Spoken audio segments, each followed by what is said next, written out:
जे डेलिगेशन या ठिकाणी आलं होतं, जवळपास 40 पदाधिकारी या बैठकीला होते. राज्याचे मुख्य सचिव आणि सर्वच अधिकारी होते. या बैठकीमध्ये ज्या GR संबंधी काही संशय आणि काही जो मराठा कुणबी मराठा प्रमाणपत्र देण्याकरता जी काही परिस्थिती आहे किंवा त्या GR बद्दल काही संभ्रम निर्माण करण्यात आले किंवा संभ्रम OBC शिष्टमंडळाच्या मनात होते, त्याबद्दल त्यांचं सर्वांचं म्हणणं आम्ही ऐकून घेतलं. महाज्योतीला निधी मिळणे, OBCचे हॉस्टेल्स असतील आणि OBC समाजाच्या विद्यार्थ्यांना उद्योगाकरता सवलती असतील, त्यांना कमी व्याजदराचं कर्ज असेल, हे सर्व बाबीवर चर्चा झाली. सर्वच प्रतिनिधींनी चर्चेमध्ये भाग घेतला आणि यामध्ये जी मागणी होती मूळ, की पात्र मराठा कुणबी मराठा प्रमाणपत्रच व्हावे, सरसकट कुठल्याही पद्धतीचं GRचं त्या ठिकाणी फायदा घेऊ नये आणि GRचा फायदा घेऊन खोटे प्रमाणपत्र इश्यू होऊ नये, OBCचे कुणबी प्रमाणपत्र इश्यू होऊ नये आणि जे काही त्या ठिकाणी खोटे प्रमाणपत्र काही अधिकाऱ्यांनी दिल्याचे काही दाखले किंवा खोडतोड केल्याचे दाखले माननीय भुजबळ साहेबांनी बैठकीत मांडले. त्याबद्दलही संबंधित अधिकाऱ्यांनी जर खोटे प्रमाणपत्र दिले किंवा एखाद्याने खोटी दाखले तयार केले किंवा खोडतोड करून दाखले तयार केले, त्यावर कारवाई व्हावी अशी मागणी होती. माननीय मुख्यमंत्र्यांनी हे स्पष्ट केलं आहे की कुठलाही खोटं प्रमाणपत्र जर कोणी काढलं असेल, खोडतोड केली असेल किंवा एखाद्या अधिकाऱ्यांनी चुकीचे प्रमाणपत्र दिले असेल तर तो अधिकारी जबाबदार राहील, त्या अधिकाऱ्यावर कारवाई होईल. कुठल्याही परिस्थितीमध्ये कुठल्याही समाजावर अन्याय होणार नाही. मराठा समाजाचा अधिकार त्या ठिकाणी कायम राहील. OBCच्या ताटातलं कोणी घेणार नाही आणि OBC मराठा समाजात कुठलाही संघर्ष निर्माण होणार नाही याची काळजी शासनही घेईल, आम्ही सर्व घेऊ आणि कुठल्याही परिस्थितीमध्ये OBC समाजावर अन्याय होणार नाही, कुठलंही खोटं प्रमाणपत्र इश्यू होणार नाही, कुठलाही GRचा चुकीचा अर्थ कोणी काढणार नाही. चुकीच्या अर्थाने कोणी प्रमाणपत्र त्या ठिकाणी काढलं तर त्या अधिकाऱ्यावरही कारवाई होईल आणि ज्यांनी खोटं प्रमाणपत्र तयार केलं त्यांच्यावरही कारवाई होईल. अशा पद्धतीच्या त्या ठिकाणी चर्चा त्या ठिकाणी झाली. आम्ही सर्वांनी माननीय मुख्यमंत्र्यांनी विजय वडेट्टीवारजी आणि सर्वांना विनंती केली की राज्याची पूर परिस्थितीचा विचार करून आणि कोर्टामध्ये आता 5 तारखेला ज्या केसेस टाकल्या आहे OBC समाजाच्या काही व्यक्तींनी की हा GR चुकीचा आहे किंवा हा जो GR काढला तो 2 सप्टेंबरचा तो चुकीचा GR आहे, त्यावर काही कोर्ट केस केलेले आहे हायकोर्टमध्ये. त्यातही 5 तारखेला सुनावणी आहे. त्यामुळं आता कुठल्याही पद्धतीच्या GRला त्या ठिकाणी जी मागणी आहे GRच बदलला तसा वगैरे कोर्टामध्ये आता केस सुरू असल्यामुळं अशी कुठली भूमिका आता करता येणार नाही. परंतु हे मात्र दक्षता घेता येईल, कोणतंही चुकीचं प्रमाणपत्र निघणार नाही. पण 10 तारखेचा मोर्चा जो OBC संघटनांनी कॉल केला आहे तो मोर्चा मात्र परत घ्यावा. राज्याची पूर परिस्थितीचा विचार करून हा मोर्चा परत घ्यावा अशी विनंती माननीय मुख्यमंत्री महोदयांनी विजय वडेट्टीवार आणि सर्व शिष्टमंडळाला केली आहे. सर, श्वेतपत्रिका काढली जाणार का? ज्या पद्धतीने या बैठकीमध्ये मागणी सुद्धा करण्यात आली की चुकीचे कुणबी प्रमाणपत्र दिले जातात आहेत मराठ्यांना, त्या संदर्भात पंकजाताईंनी मागणी केली की श्वेतपत्रिका काढा म्हणून, ती श्वेतपत्रिका काढली जाणार. शंका व्यक्त केली आहे की असे प्रमाणपत्र खोटे इश्यू झाले आहेत. आधी कुठलीही श्वेतपत्रिका काढताना किंवा काही त्या ठिकाणी पूर्ण माहिती सरकारकडे आल्याशिवाय काही असं करता येत नाही. परंतु पंकजाताईची सर्वांची मागणी हे आहे की त्यांच्याकडे मराठवाड्यामध्ये किंवा इतर भागामध्ये जे खोटे प्रमाणपत्र आले आहेत त्यावर श्वेतपत्रिका काढा. श्वेतपत्रिका काढण्यापूर्वी ही जे काही माहिती प्रत्येक जिल्ह्याकडे बोलवावी लागेल. आमची OBC सबकमिटी ही माहिती बोलवेल. OBC सबकमिटी जी आहे त्याचा चेअरमन म्हणून मी सांगतो की ही माहिती आम्ही बोलवू की कुठल्या प्रांताने कुठल्या कुठल्या तहसीलदारनी कुठले कुठले कास्ट सर्टिफिकेट दिले आहे ही माहिती आम्ही बोलवणार आहे. त्यात जर आम्हाला असं वाटलं की खोटे प्रमाणपत्र इश्यू झाले आहे, खोळातोड झालेली आहे, त्यावर मात्र अंतिम निर्णय माननीय शासन घेईल. पण आमची ओबीसी सब कमिटी पहिला हे व्हेरीफाय करेल की खरंच या ठिकाणी खोटे प्रमाणपत्र इश्यू झाले आहे का, त्या ठिकाणी काही खोडतोड झालं आहे का, हे आम्ही पहिले तपासू.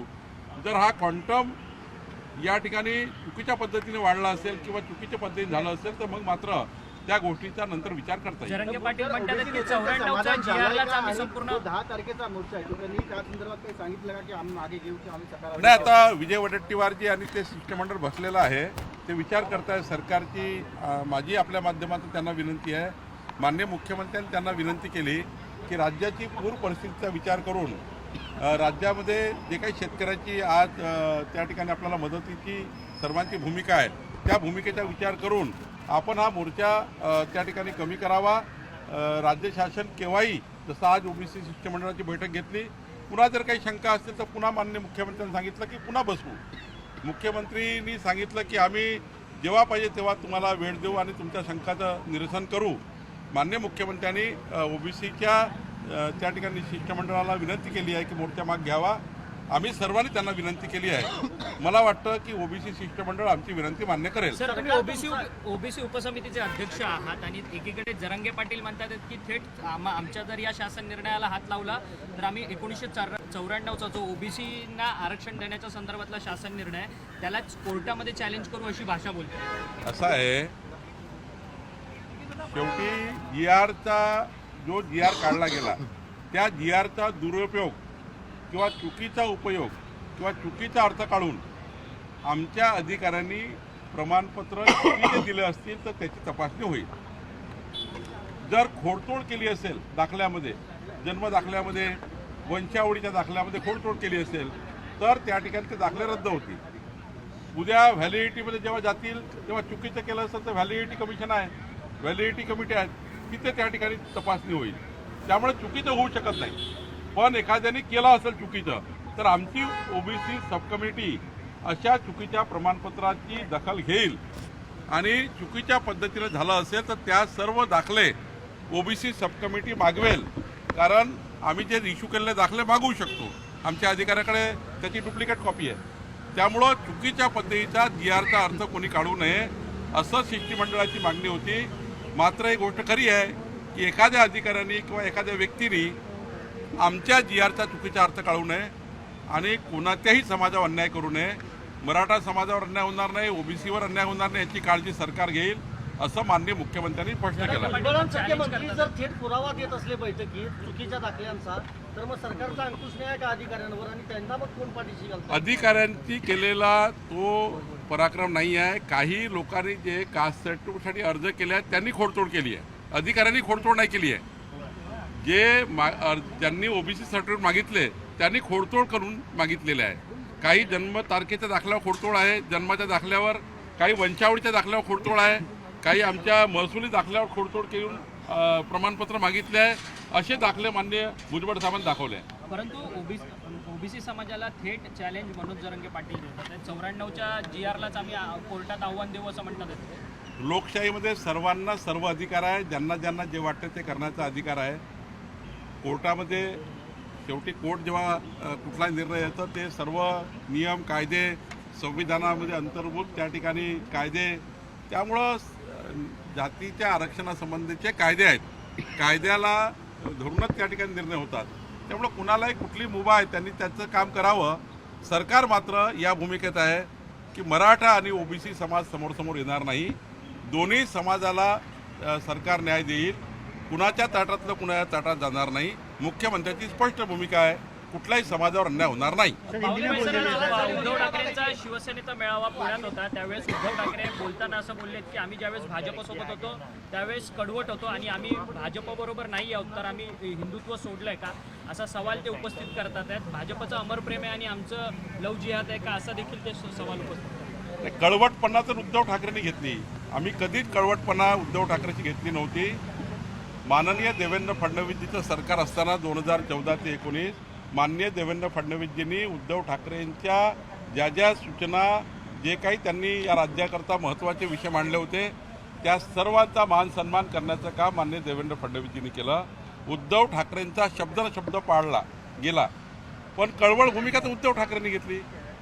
देवेंद्र फडणवीसजींना मुख्यमंत्री करण्याच्या वेळी त्यांनी घुमजाव केलं, त्यांनी कळवळ भूमिका घेतली. आणि आता तर एवढी कळवळ भूमिका घेतली आहे की उद्धव ठाकरेंच्या रॅलीमध्ये, उद्धव ठाकरेंच्या खासदाराच्या रॅलीमध्ये पाकिस्तानचे ध्वज फडकत आहेत. त्यामुळं भूमिकेपासून तुम्ही दूर गेले आहे. स्वातंत्र्यवीर सावरकरांचा वारंवार अपमान काँग्रेस पार्टी करताना काँग्रेस पार्टी आणि राहुल गांधीच्या मांडीच्या मांडी लावण्याचं काम उद्धव ठाकरेंनी केलं. हिंदुत्वापासून तुम्ही दूर गेले आहेत. त्यामुळं तुम्ही काही आता सांगू नका. महाराष्ट्र तुम्हाला समजला आहे आणि विधानसभेच्या निवडणुकीत लोकांनी तुम्हाला जागा दाखवली आहे. येणाऱ्या स्थानिक स्वराज्य संस्थेमध्ये सुद्धा लोक जागा दाखवतील.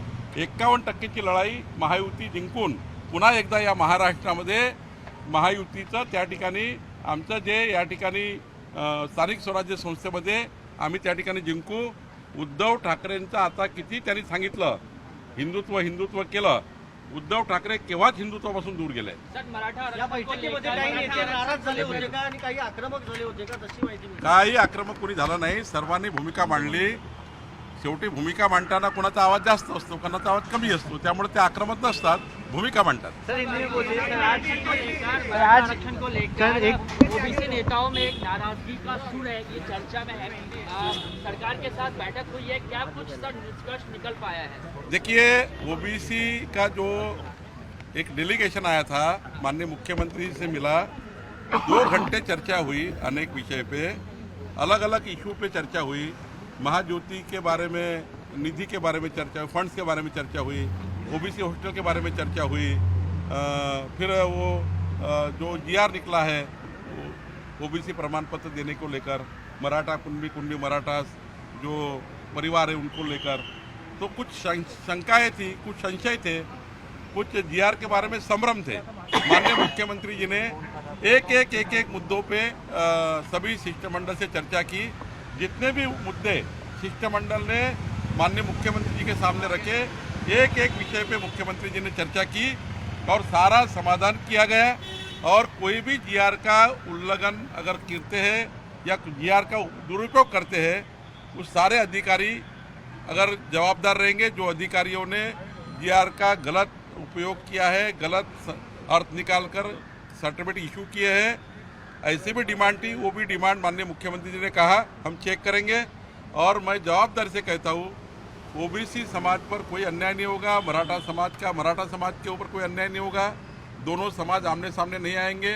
इसके लिए सरकार खुद और हमारा ओबीसी शिष्टमंडल भी उन्होंने ये मान्य कर लिया. लेकिन जो 10 तारीख का मोर्चा ठहरा है ओबीसी संगठन का, वो मोर्चा नहीं होना चाहिए. इसका माननीय मुख्यमंत्री जी ने रिक्वेस्ट की संगठन को कि भाई आने वाली पूर्व परिस्थिति और जो अभी पूर्व परिस्थिति हुई है और किसानों की जो परिस्थिति है, ये परिस्थिति में सरकार का वो साथ दे, कोई भी मोर्चा ना निकाले. जब भी ओबीसी शिष्टमंडल को सरकार से बात करनी है, सरकार तैयार है और दोनों समाजों के सरकार न्याय देगी. सरकार किसी पे अन्याय नहीं करेगी, यही मुख्यमंत्री जी ने उनको कहा है. और सारे मुद्दों को लेकर मुख्यमंत्री ने चर्चा की है, सारे संभ्रम दूर करने का प्रयास किया है. अब कोर्ट में केस चालू हो गया है, हाईकोर्ट में केस चालू हो गया जीआर को लेकर. तो मुझे लगता है जब हाईकोर्ट में एक आधा पिटीशन होगा, उस समय सरकार को कोर्ट के निर्णय का वेट करना पड़ता है. ओबीसी शिष्टमंडल को भी समझाया हमने कि उन्होंने कहा कि पात्र शब्द डालिए, जीआर में पात्र शब्द लिखिए. तो हमने सबने कहा कि भाई पात्र शब्द अभी कोर्ट में जीआर चैलेंज हो चुका है और कोर्ट में जब एक आधा केस शुरू है, वो समय जीआर को छेड़छाड़ करना भी ठीक नहीं है. कोर्ट जो भी निर्णय करेगा उसमें होगा जो निर्णय होगा. सर, पंकजा मुंडे ने श्वेत पत्रिका निकालने की बात की है. क्या कहीं ना कहीं ये जो सर्टिफिकेट इशू हो रहे हैं उसमें कहीं गड़बड़ी नजर आ रही है, फेक सर्टिफिकेट निकल है? क्योंकि आज छगन भुजबल जी ने भी उदाहरण देते हुए इन बातों का जिक्र किया. एक छगन भुजबल जी ने पिछले ओबीसी सब कमेटी में और आज जो कुछ लोगों ने उनके जन्म पत्रिका में या फिर उनके रेवन्यू रिकॉर्ड पे और उनके पास जो रिकॉर्ड है वंशावली का, वहाँ पर उन्होंने वो राइट किया है. ऐसे 10-12 एग्जाम्पल छगन भुजबल जी ने दिए. उसके ऊपर पंकजा मुंडे जी ने भी कहा कि गलत तरीके से जो सर्टिफिकेट इशू हुआ है, जो अवैध सर्टिफिकेट है, ये अगर बड़े पैमाने में निकले होंगे तो उसके लिए श्वेत पत्रिका निकालनी चाहिए, इसी पंकजा जी ने कहा।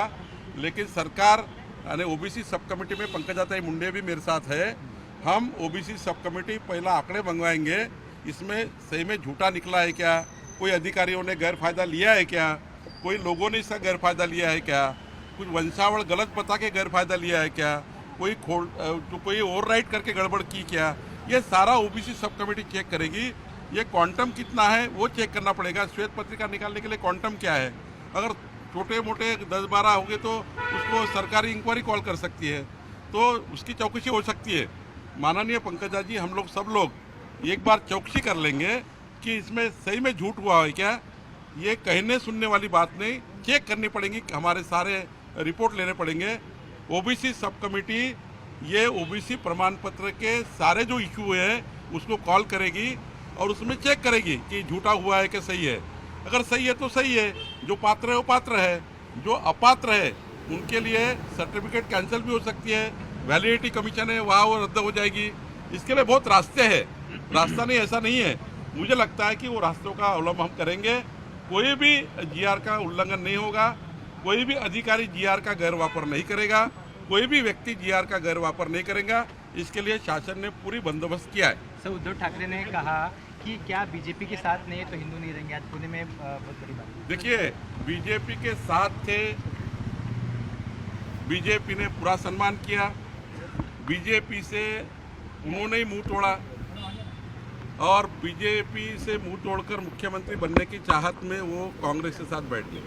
अब उद्धव ठाकरे को 2 सवाल है, जहाँ हिंदुत्व की बात करते हैं। पहला सवाल है उद्धव ठाकरे को, उद्धव ठाकरे जी पहले बताइए कि आपके जो member of parliament K rally में पाकिस्तान को ध्वज फहरा है कि नहीं फहरा है। आप ये बताइए, स्वतंत्र वीर सावरकर का अपमान हो रहा था, राहुल गांधी अपमान करते, आप उनके साथ बैठे कि नहीं बैठे। आप वोटों की लालच में उनके साथ बैठकर हिंदुत्व के विचारों को छोड़ा कि नहीं छोड़ा आपने बीजेपी का जो अलायंस तोड़ा मुख्यमंत्री बनने के लिए, वो टाइम आप कांग्रेस के साथ बैठे, तो कांग्रेस के साथ बैठने के बाद क्या निर्णय होता, क्या आपकी भूमिका थी। तो मुझे लगता है उद्धव ठाकरे जी, आपको जनता ने सबक सिखा दिया है। विधानसभा चुनाव में आपके सारे लोगों ने आपको बता दिया है कि आप हिंदुत्व से दूर चले गए हैं, हिंदुत्ववादी वोटों ने भी बता दिया उनको। और आगे भी मैं आपको दावे के साथ कहता हूँ, आने वाले चुनाव में भी उद्धव ठाकरे जी को लोग वोट नहीं देंगे।